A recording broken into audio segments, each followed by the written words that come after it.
रिंकू, हाँ जी। ये देख। आगे तो चले। सत श्री अकाल बीजी। सत श्री अकाल पुत्र। अब साफ दिखाई दे रहा है बीजी। बहुत साफ दिखाई दे रहा है। बीजी इतने टाइम बाद नए चश्मे बनवा ही लिए। किसी अपने ने पैसे भेजे और हर महीने पैसे भेजेंगे। वाह। ਫੋਨਾਂ ਤੇ ਟੂ ਟੂ ਹੋਊਗੀ ਤੁਹਾਡੇ 1 ਤਰੀਕ ਤੋਂ ਬਾਅਦ। ਇਹ ਤੁਹਾਡੇ ਪੈਸੇ ਨੇ, ਇਹਦੇ ਨਾਲ ਕੋਈ ਅਮੀਰ ਨਹੀਂ ਹੋ ਜਾਣਾ ਤੁਸੀਂ। ਮਾਵਾਂ ਭੈਣਾਂ ਨੂੰ ਸਤਿਕਾਰ ਦੇ ਕੇ ਮੈਨੂੰ ਖੁਸ਼ੀ ਮਿਲਦੀ ਹੈ ਇਸ ਗੱਲ ਦੀ। मुख्यमंत्री माँ बेटी सत्कार योजना, आपका अपना भगवंत मान। नमस्कार दोस्तों, आपने भारत की शिक्षा व्यवस्था को बर्बाद कर दिया है। आपने ही हमारे युवाओं के भविष्य को सबसे ज्यादा नुकसान पहुंचाया है। आपने न सिर्फ भारत की एजुकेशन सिस्टम पर पूरा कब्जा होने और उसे बर्बाद होने दिया, बल्कि उस बर्बादी को बढ़ावा दिया और इसके लिए जिम्मेदार हर व्यक्ति को संरक्षण दिया है। नरेंद्र मोदी, छात्रों की मांग साफ है, धर्मेंद्र प्रधान को पहले पद से हटाएं। छात्रों से आप माफी मांगे। छात्रों के साथ हिंसा करने वालों के खिलाफ सख्त कार्रवाई करें। जी हां, ये भारत के नेता प्रतिपक्ष राहुल गांधी ने उस ट्वीट के जवाब में, नरेंद्र मोदी के ट्वीट के जवाब में लिखा है, जिसमें पहली बार नरेंद्र मोदी ने अपने ट्वीट में कहा कि पेपर लीक पर फास्ट ट्रैक कोर्ट बनाएंगे। युवाओं के कल्याण और भविष्य से बढ़कर कुछ नहीं है उनके लिए। दोषी बख्शे नहीं जाएंगे। जब नरेंद्र मोदी यह कह रहे थे, उसी वक्त नीट पेपर लीक का जो सबसे बड़ा घोटालेबाज था, जिसने 2024 के नीट पेपर का मास्टरमाइंड था, बिहार से गिरफ्तार किया गया था, वो संजीव मुखिया, उसे नरेंद्र मोदी की सीबीआई ने क्लीन चिट दे दी और सीबीआई बोली इसके खिलाफ हमें कोई सबूत नहीं मिला। जी हां, ये वही शख्स था जिसने लगातार इस तरह की स्थिति पैदा की थी और मास्टरमाइंड ने, जांच एजेंसी ने से लेके सबकी बात हुई थी। बिहार के नालंदा का रहने वाला यह संजीव, जो काम करता था बीजेपी के लिए, उसकी सहयोगी जेडीयू के लिए, वो पकड़ा गया था और तब सीबीआई ने दावा किया था कि सारा काम इसी ने किया है। और अब 2 साल बाद वही सीबीआई कह रही है कि उसके खिलाफ कोई सबूत नहीं मिला। तब कह रही है, जब नरेंद्र मोदी कह रहे हैं हम फास्ट ट्रैक कोर्ट बनाएंगे, इनको सजा दिलाएंगे, इन पर कार्रवाई करेंगे, तो साहब सवाल उठता है, कार्रवाई आप कैसे करेंगे? क्योंकि आप तो जो बंदा आप खुद कहेंगे कि हाँ ये है, और उसके बाद में उसे छोड़ देंगे। यही बात तो राहुल गांधी ने कही थी कि पिछले 12 साल में 152 पेपर लीक हुए हैं, 152 पेपर्स लीक हुए हैं, और इनमें जो पकड़े गए हैं, जो सामने आए हैं, जिन्होंने ये कांड किए हैं, वो सभी बीजेपी आरएसएस के। और इसके बाद में इस 152 पेपर लीक में सबसे ज्यादा वो बीजेपी आरएसएस की सरकारों के केस है। जहां जहां इनकी सरकार है राज्यों में, केंद्र में, वहीं पर ये हुआ है। और ये सारे घोटाले होने के बाद नरेंद्र मोदी कहते हैं हम ये करेंगे। नरेंद्र मोदी की ही इसी सरकार ने इसी नीट पेपर लीक के मामले में, जब यह संजीव मुखिया पकड़ा गया था, कहा था हमने ऐसा कानून बनाया है कि अब कोई बचेगा नहीं। सारे दलों ने उस कानून में सपोर्ट किया था, लेकिन अब उसी कानून के जरिए उसे बचा दिया जाता है और अब तक एक भी पेपर लीक का आरोपी सजा नहीं पाया। ऐसा नहीं है कि पहले पेपर लीक नहीं होते थे, पहले भी हुए, लेकिन उनमें सख्त कार्रवाई हुई, तमाम एक्शन हुए, सजा भी हुई। और यही नहीं, उस समय के किसी को बख्शा नहीं गया, क्लीन चिट नहीं दी गई। यह भी जान लीजिए कि 2014 के पहले जो भी एक भी पेपर लीक हुआ, उसमें कोई भी किसी भी विपक्ष के नेता का कभी नाम नहीं आया, चाहे कांग्रेस पार्टी हो चाहे उसकी उस समय जो सत्तारूढ़ दल थे, उनमें से किसी का नाम भी सामने नहीं आया, एक भी उसमें शामिल नहीं था। और उस समय भी जो पेपर लीक हुए थे उन्हीं राज्यों में हुए थे, ज्यादातर 90% उन्हीं में लीक हुए जो बीजेपी शासित राज्य थे या बीजेपी के सहयोगी राज्य थे। यानी 2014 के पहले भी पेपर यही लीक करवाते, और अब जब से सरकार आ गई तो इनके लोग खुल करके पेपर लीक कराते हैं, इसीलिए बीजेपी के लोगों के नाम सामने आते हैं। इसके खिलाफ आज संसद परिसर में राहुल गांधी के नेतृत्व में पूरी कांग्रेस और उसके सहयोगी जो विपक्षी दल है उन्होंने प्रदर्शन किया, फिर प्रदर्शन किया। वो संसद में कह रहे थे हम बहस करने को तैयार है, मगर तब जब दोषी धर्मेंद्र प्रधान को पहले हटाया जाए उसके बाद चर्चा करना बने। सरकार वह करने की बजाय सरकार ने अपने सांसदों को उतार दिया कि तुम बवाल करो। सोचिए आप, सत्तारूढ़ दल है जिसका काम है व्यवस्था बनाए रखना, विरोधी दल नहीं है कि विरोध करेंगे, तो वो उतर आते हैं।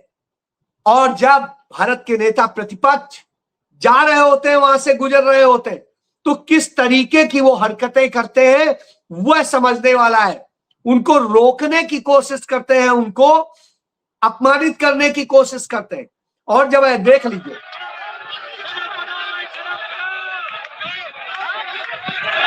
तो राहुल गांधी के खिलाफ नारे लगाने लगे, और जब ये राहुल गांधी के खिलाफ उल्टे नारे लगा रहे हैं, जो मांग कर रहे हैं, तब श्रीमती प्रियंका गांधी सामने आती है। सुनिए आप, और अकेले प्रियंका गांधी ने भाजपा के 100 सांसदों को उनकी औकात बता दी, भिड़ के खड़ी हो गई और कहा कायर है, गद्दार है तुम्हारा प्रधानमंत्री। जी हां, कायर और गद्दार प्रियंका गांधी ने बड़ा स्पष्ट कह दिया। और यही नहीं बात रुकती है, प्रियंका गांधी ने पत्रकारों को भी उनकी औकात बता दी। सुन लीजिए। सवाल में उन सवालों का जवाब दूंगी जो रेलेवेंट सवाल है, ठीक है। आप इस सरकार के जाल में फंसे हुए हैं, आप हमेशा वही पूछते हैं जो ये सरकार पूछवाना चाहती है, ठीक है। हर बार उनसे पूछिए, उनके मंत्री निकल रहे हैं ना, प्रधानमंत्री जी आए ही नहीं है सदन में। इतनी बड़ी, मतलब इतना बड़ा आंदोलन चल रहा है, पूरा देश का यूथ बाहर है, प्रधानमंत्री जी सदन में नहीं आए हैं, और आप मेरे से पूछ रहे हो कि सदन क्यों नहीं चल रहा है। मुझसे पूछो कि क्या हो रहा है, स्टूडेंट्स के लिए क्या किया जा रहा है, स्टूडेंट्स के डिमांडों का क्या हो रहा है, ये पूछो ना, ये सारे सवाल पूछो। और ये जो मंत्री आ रहे हैं जा रहे हैं, इनसे पूछो इस्तीफा कब देंगे। आपने पूछा है, मैं जानना चाहती हूँ, आपने पूछा धर्मेंद्र जी से कि वो इस्तीफा कब देंगे। नहीं, आप बता दो, पूछा है कि नहीं। नहीं पूछा ना, आपने पूछा है। तो इस तरह से प्रियंका गांधी ने सारे पत्रकारों को भी औकात बता दी कि मेरे से पूछने चले आते हो, पूछो उनसे जो जिम्मेदार है। और प्रधानमंत्री क्यों भागे हुए, बड़ा वाजिब सा बात थी। और जब यही नहीं, प्रियंका गांधी ने और भी तमाम तरह से बातें कही कि सरकार के एमपी बाहर खड़े होकर प्रदर्शन कर रहे हैं। और कितने सत्रों से ये चल रहा है, चला ही नहीं पा रहे हैं। समझ गए कि जिन्हें सरकार चलाना नहीं आता, जिन्हें सदन चलाना नहीं आता, वो सत्ता में बैठे और कह रहे हैं हम विश्व गुरु। आप सोचिए, इसी तरह छत्तीसगढ़ में रायपुर में उनके सिटिंग मिनिस्टर जो संविधान की शपथ लेके आते हैं, उनके विधायक, और वो सब जाकर के कांग्रेस पार्टी के कार्यालय पर हमला बोल देते हैं, लाठी डंडों के साथ जाते हैं, साथ में उनके पुलिस भी जाती है और हमला बोलते हैं। और उसके बाद झूठी एफआईआर कांग्रेस के लोगों पे दर्ज कराते हैं। जो कांग्रेस के लोग घायल हैं, जिनको चोट लगी, जिनके यहां आपने हमला किया घुस के, उन्हीं पे, वो भी पुलिस के सहारे हमला किया। तो अब आप समझिए ये स्थिति, यही पटना में हुआ था। पटना में भाजपा के विधायक जाकर के मारपीट करते हैं, घायल करते हैं, सिर फोड़ते हैं कांग्रेस के कार्यकर्ताओं, और उसके बाद कहते हैं कि साहब ये इनके लोग हत्या कर देने की बात करते हैं कि राहुल गांधी कैसे चले गए प्रधानमंत्री के आवास पर धरना देने, हम उनकी हत्या कर देंगे। सोचिए आप, इतने घिनौनी स्थिति में बीजेपी के लोग आ चुके हैं। यही बात तो हम आपको बार बार बताते हैं कि एक डरी हुई कांपती हुई सरकार, और जब कांपती हुई सरकार तो हमें चंद्रशेखर आजाद याद आते हैं, हमें याद आते हैं बाल गंगाधर तिलक जिन्होंने कहा था स्वाधीनता हमारा जन्म सिद्ध अधिकार है। तो इत्तेफाक से दोनों का जन्मदिन है, उन दोनों को नमन करते हुए मैं यही कह रहा हूं कि आज यह स्थिति हो गई है डेमोक्रेसी की। आप बात समझिए, एक छोटी बच्ची समझाती है, वो सुनिए। हमें 9th में ये पढ़ाया जाता है कि हम डेमोक्रेसी क्यों चुनते हैं। इसके पेज नंबर 11 पे लिखा है कि a democratic government is a better government because it is a more accountable form of government. But there is no accountability. अब आप सोचिए, छोटी बच्ची बता रही है कि सीबीएसई की 9th की किताब में 11 नंबर पेज पर बड़ा स्पष्ट लिखा है कि हम डेमोक्रेटिक, उसमें अकाउंटेबिलिटी होती है, उसको बताना होता है, जवाबदेही होती है। और वो बच्ची आईना दिखा रही है कि कोई अकाउंटेबिलिटी नहीं है। अब आप सोचिए, जब कोई अकाउंटेबिलिटी ना हो तो आप समझ सकते हैं तो सरकार क्या करती है, सरकार दमन चक्र चलाती है। तो दिल्ली के लेफ्टिनेंट गवर्नर ने यह आदेश जारी किया है कि जो 18 ये तारीख थी, मैं तारीख बता देता हूं, 19 जुलाई से लेकर के 18 अक्टूबर तक पूरे दिल्ली में पुलिस कमिश्नर किसी पर भी एनएसए लगा देंगे, डिटेन करने की एनएसए लगा देंगे, राष्ट्र की सुरक्षा के लिए खतरा, जिससे भी वो उचित समझेंगे। यही वजह है कि पूरे देश में आज बुरी स्थिति है। पूरे देश में जगह जगह इस तरह से लोग निकल पड़े हैं और बीजेपी को आईना दिखा रहे हैं। ये देखिए, तो इस तरह से जब आईना दिखाया जा रहा हो, सब कुछ हो रहा हो, तो आपको समझने की जरूरत है क्यों इंदिरा जी के लिए लोग तमाम सारे कहते हैं तानाशाही। लेकिन जब जेएनयू में सीताराम येचुरी अध्यक्ष थे और उसके बाद में इंदिरा गांधी के खिलाफ प्रोटेस्ट किया गया था, इंदिरा गांधी उस समय कुलाधिपति होती थी, इंदिरा गांधी वहां पहुंची, उन्हीं छात्रों के पास खुद गई। ये हिम्मत होती है। और वो जो भी कहना चाहते थे उनके खिलाफ उन्हीं के मुंह पे भाषण दिया गया और कहा गया इंदिरा गांधी रिजाइन करें कुलाधिपति के पद से। इंदिरा गांधी तुरंत वहां के बाद पहुंची, पीएमओ में जाके उन्होंने रिजाइन किया और कर दिया कि अब हम प्रधानमंत्री इसका कुलाधिपति नहीं हो। सोचिए आप, यह होता था और आज उल्टा हो रहा है। आज यह हो रहा है कि प्रधानमंत्री के घर पर जाया जा रहा है, लेकिन कायर प्रधानमंत्री निकल नहीं रहा। इसीलिए तो प्रियंका गांधी ने कायर कहा। आज नरेंद्र मोदी का डर पूरे देश में खत्म हो चुका है। जगह जगह बच्चे हो, कोई भी हो, उन्हें कोई कायर कह रहा है, कोई कुछ कह रहा है। यह दशा हो गई। तो यह डट कर खड़े हो गए हैं लोग।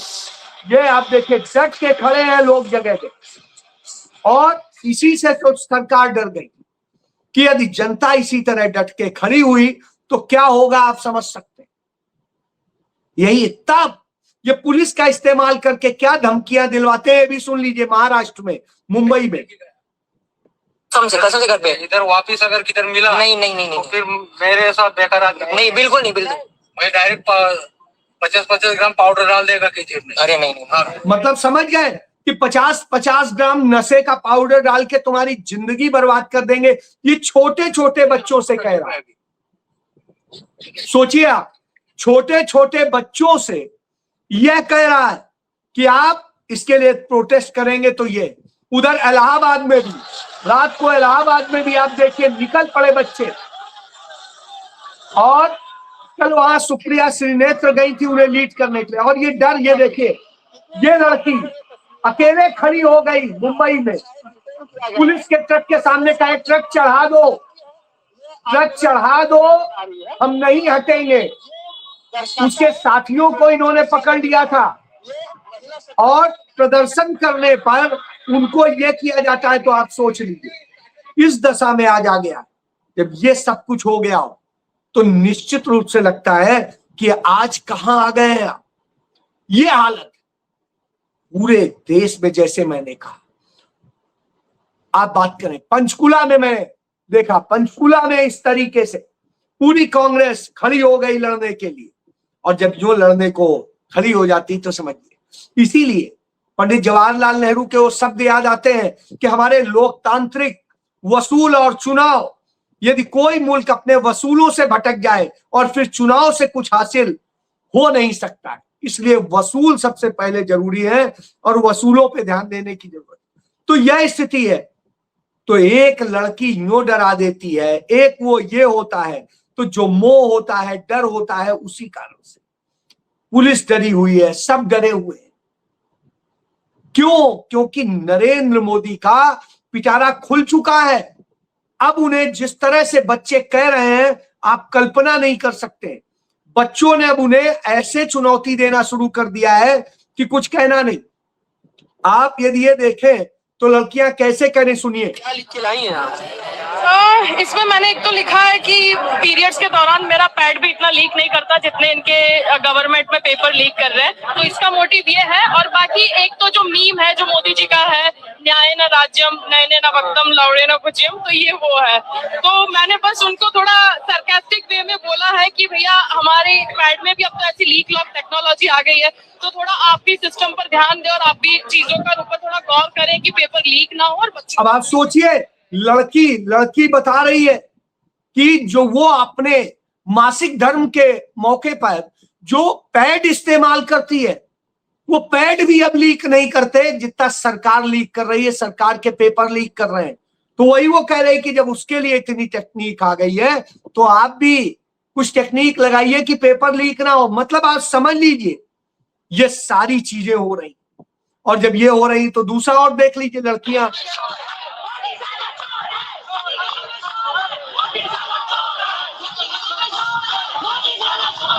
तो अब आप देख रहे हैं कि किस तरीके से लड़कियां, ये राजीव चौक का जो मेट्रो स्टेशन है वहां पर बंद कर दिया इन्होंने मेट्रो स्टेशन। तो ये लड़कियां इस तरह से प्रोटेस्ट करते हुए कह रही कि मोदी साला चोर है। मैं नहीं कह रहा हूं, ये कह रहे।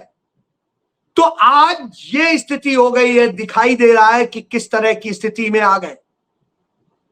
और जब यह स्थिति हो तो आप समझ लीजिए।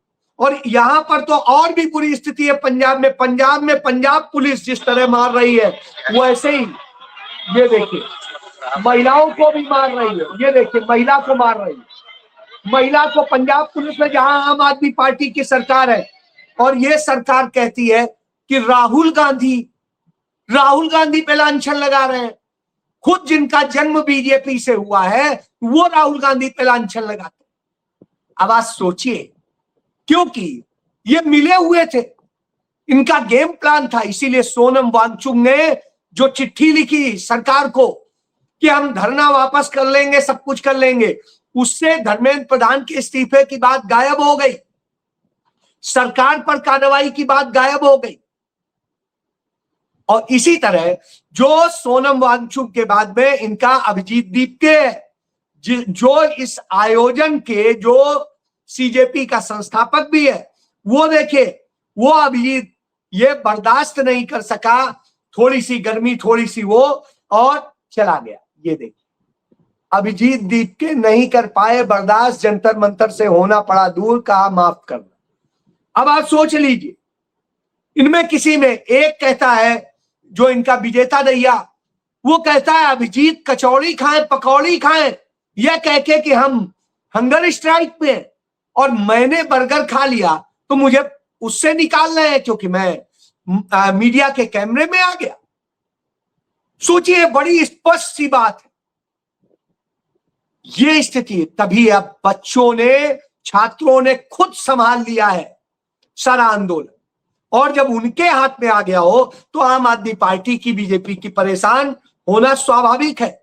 क्योंकि वो तो सोच रहे थे कि हम कंट्रोल करेंगे, हम अपने ढंग से पूरा गेम प्लान कर लेंगे और पॉलिटिकल नैरेटिव बना लेंगे, राम मंदिर से चंदा चोरी का मुद्दा पूरा छिप जाएगा और इस समय बिल्कुल छिपी सा गया है।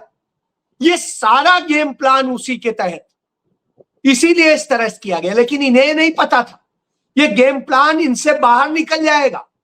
ये कोई सीजेपी का प्रोटेस्ट नहीं रह गया, वो तो छोटा सा था।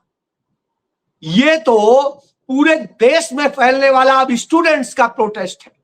और वो प्रोटेस्ट कांग्रेस पार्टी ने घोषणा कर दी है कि हमारा एनएसयूआई और हमारा यूथ कांग्रेस लीगल सपोर्ट भी देगा उन बच्चों को, मेडिकल हेल्प भी देगा और रुकने की और सबकी सुविधा भी देगा। खाने पीने के लिए सेवा दल ने अपना कमान संभाल ली है।